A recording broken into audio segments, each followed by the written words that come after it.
D'abord, le premier problème, c'est qu'avec la crise qui s'est développée aux États-Unis, qui s'est initiée aux États-Unis, les économies latino-américaines, loin de se découpler comme certains le pensaient, subissent de plein fouet la contagion de la crise dans tous les pays du monde aujourd'hui, quasiment.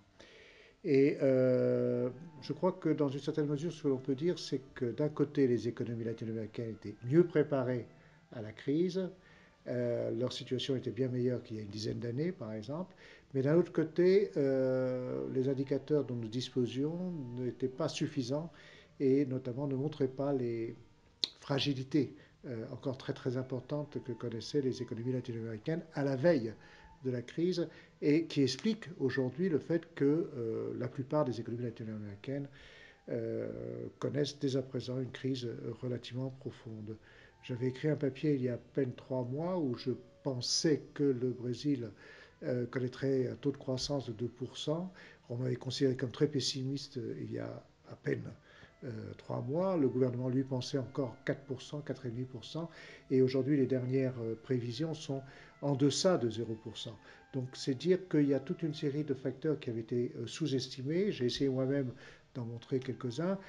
L'essentiel, pourrait-on dire, c'est que dans la continuité du Washington Consensus, la plupart, pas toutes, mais la plupart des économies latino-américaines avaient opté pour une appréciation de leur taux de change, ce qui avait fragilisé énormément leur tissu industriel.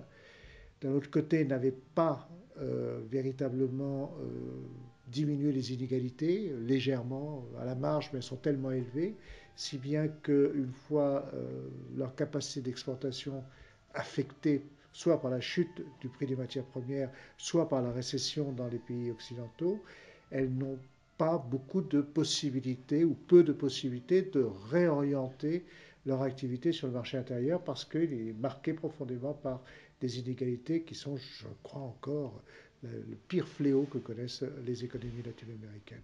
Voici ce que l'on peut dire très rapidement. Alors, le principal risque, c'est pas pour le pays, c'est les pauvres. Les pauvres sont déjà à un niveau très élevé et ce sont les plus vulnérables aux crises. Et je crois que ce à quoi on peut s'attendre aujourd'hui, c'est que la pauvreté augmente et que les difficultés économiques, à des degrés divers selon les pays évidemment, augmentent pour cette catégorie de personnes. Et cela veut dire que l'Amérique latine est loin, loin, loin de sortir de ce chemin qui maintenait la pauvreté à des niveaux tant élevés.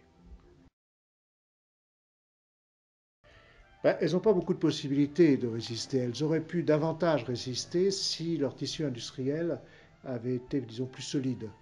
Euh, Si on prend par exemple, je vais essayer de préciser parce que les situations sont un peu différentes. Si vous prenez le cas du Mexique, le Mexique a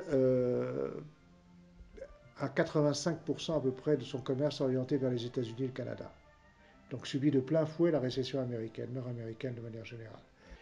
Si vous prenez le cas de l'Argentine, l'Argentine, elle, avait pratiqué une politique qui était en rupture par rapport au Conseil du Fonds monétaire international. Cela est très bien. Elle avait connu des taux de croissance les plus élevés. C'est très bien. Elle avait maintenu son taux de change à un niveau relativement déprécié. C'est très bien. Mais elle était dépendante un peu trop des matières premières. Et elle a connu un conflit très très élevé, très fort avec ce qu'on appelle le campo, c'est-à-dire avec notamment les grands producteurs de soja et les petits producteurs agricoles, qui l'a fragilisé cet an dernier, a fragilisé son gouvernement aussi également, et surtout l'argent qui venait à l'époque de la bonanza, à l'époque où les matières premières avaient des prix très élevés, l'argent qui venait de cette rente n'a pas été suffisamment utilisé, encore une fois, pour favoriser l'émergence de produits dynamiques pour l'exportation, et il a été surtout utilisé pour des subventions en termes clairs. Donc aujourd'hui, l'Argentine subit un double titre par la récession ailleurs, qui fait chuter ses exportations de produits industriels, et par la baisse du cours des matières premières, qui fait encore chuter ses exportations. Je crois que l'époque des 7 à 8% de croissance est révolue pour elle, et cela pose des problèmes pour le futur proche.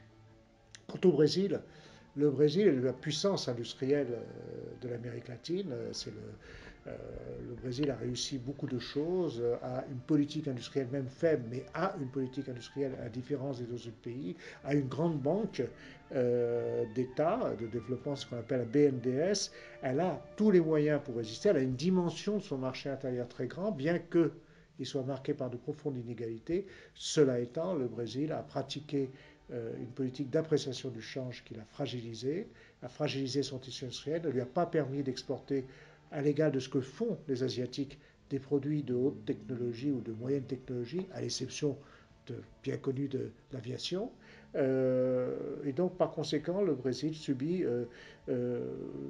bon, de plein fouet encore également. Alors, bien sûr, subit la crise. Alors bien sûr, il est aisé, et tous ces trois pays disent la même chose, c'est pas de notre faute, nous étions très bien, c'est le bouc émissaire, ce sont les États-Unis, mais je dirais que le bouc émissaire que sont les États-Unis, en fait, est un bouc révélateur des fragilités de ces pays. Et on a perdu beaucoup trop de temps, et j'espère qu'aujourd'hui, l'Amérique latine pourra sortir de cette crise de manière renforcée, c'est-à-dire en ne répétant pas les erreurs du passé.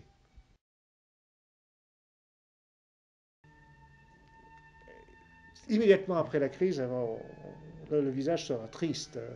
Il y aura beaucoup plus de pauvres, les inégalités vont être plus élevées, et finalement les riches vont perdre de l'argent, auront perdu de l'argent. Ça, c'est ce qui diffère cette crise en Amérique latine de celle qui a précédé, dans laquelle les riches s'enrichissaient encore davantage et les pauvres s'appauvrissaient. Ici, tout le monde perd de l'argent, mais perdre de l'argent pour un pauvre, ça a beaucoup plus d'implications en termes de souffrance que pour un riche. Je crois que le grand problème de l'Amérique latine au début de la reprise sera de savoir comment il va résoudre cette question de la pauvreté, ou du moins l'alléger.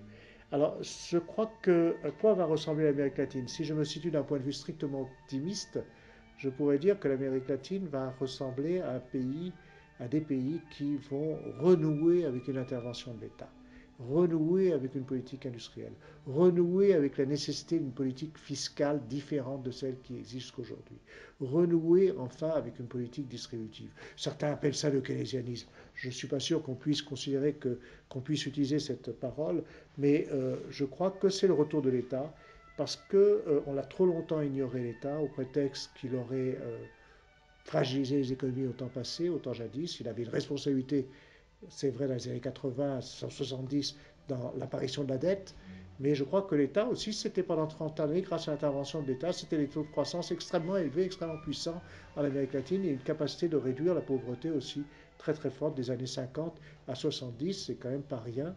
Je crois qu'on va vers un retour de l'État, mais c'est quelque chose qu'on ne peut observer dans la plupart des pays, y compris les pays industrialisés.